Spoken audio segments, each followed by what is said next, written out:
अंग्रेज बोलते थे बाबा माने सो माने, बाबा की घोड़ी न माने। अलीगढ़ में वैसे तो तमाम स्वतंत्रता सेनानियों के द्वारा जन्म लिया गया।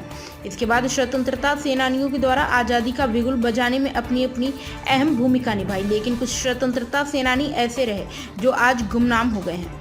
ऐसे स्वतंत्रता सेनानियों के द्वारा आज़ादी का बिगुल बजाने के साथ साथ अंग्रेजों से लोहा लिया, साथ ही अंग्रेज के छक्के छुड़ा दिए। आलम यह रहा कि कुछ जंग में अंग्रेजों के गांव खाली करके भागना पड़ा। जिस तरह से स्वतंत्रता सेनानी बिना हथियारों की जंग लड़ते, उस बात को लेकर अंग्रेज भी शक्ति में आ जाते। वजह थी स्वतंत्रता सेनानियों के द्वारा जंग का वह नमूना जिसे देखने के बाद अंग्रेज नतमस्तक हो जाते थे। एक ऐसा दौर आया जब अंग्रेजों से सीधे मुकाबले हुए।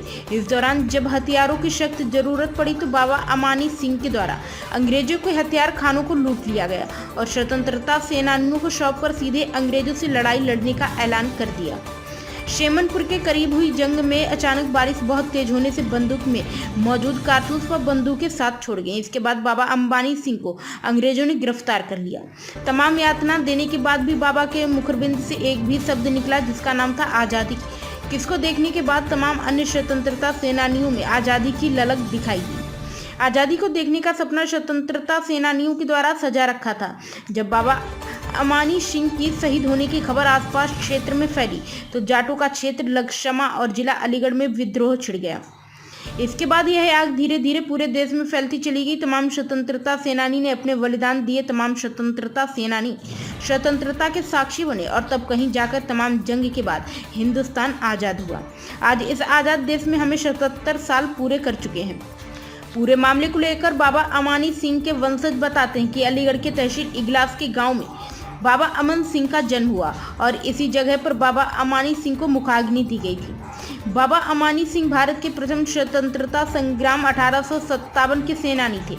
इनके पास एक घोड़ी थी जिसकी वीरता की कहानियां आज भी इस क्षेत्र में, जिसे लक्षमा कहा जाता है, बड़े चाव से सुनाई जाती हैं। खैर से इगलास जाने वाली सड़क पर गहलोई गांव में आज भी अमानी सिंह की मूर्ति है जिसमें उन्हें घोड़ी पर सवार दिखाया गया है। इनकी घोड़ी के बारे में कहा जाता है कि अमानी माने तो माने, अमानी की घोड़ी ना माने। बाबा की घोड़ी को देखने के बाद अंग्रेज कांपते नजर आए थे। वजह थी अंग्रेजों की सारी हरकतें हैं। बाबा की घोड़ी भाप लेती थी और बाबा को अलर्ट रहने का संकेत दिया करती थी। बाबा माने, बाबा की घोड़ी न माने, क्या कहेंगे इसको लेकर आप?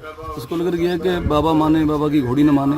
बाबा की घोड़ी, जब बाबा तो लड़ते थे अंग्रेजों से, बाबा की घोड़ी भी लड़ाई लड़ती थी जी। पैरों से लड़ाई लड़ती थी और मुंह से मतलब वो भी उतने ही आदमियों का जो अंग्रेज थे उनका सर्वनाश जितना बाबा को उतना ही करती थी। ये सहयोग घोड़ी का रहा है। जैसे कि आप चाहते हैं कि कोई प्रतिमा बननी चाहिए, इसको लोगों को जागरूक होंगे, लड़के पुराने लोगों को नहीं पता है, उनको नए को नहीं पता, क्या कहना चाहेंगे उसके बारे में? मैं इसलिए चाहता हूँ कि जो देश आज़ाद में बाबा का सहयोग रहा है, इस कारण से बाबा की जिले पर एक पार्क या कोई चौराहा ऐसा बनना चाहिए और तहसील लेवल पर और आपके ब्लॉक लेवल पर जिस जगह जगह बनेंगे तो युवाओं को जब जानकारी होगी ये बाबा अमानी सिंह कौन थे तो बुजुर्ग बताएंगे कि देश में आज़ादी का इनका सहयोग रहा है। तो मैं ये प्रतिनिधियों से चाहूँगा कि इनका वो बनाया जाए। बाबा अमानी जी की प्रतिमा कहाँ पर स्थित है इस वक्त? इस गहलो में। क्या नाम है आपका? मेरा सेवा चौधरी, ग्राम प्रधान प्रतिनिधि। एक हमारे ब्यामल खेड़ा पे बाबा अमानी सिंह की वो है। और क्या नाम है आपका? राजेंद्र सिंह। शहीद जो हुए थे वो कौन थे आपके? बेटे थे। क्या नाम था उनका? नरेश सिंह। कौन सी सन में शहीद हुए थे? 12 जून 1999। कैसे सूचना मिली आपको? राजवीर कर्नल द्वारा सूचना मिली 31 मई को जी। क्या बताया गया था?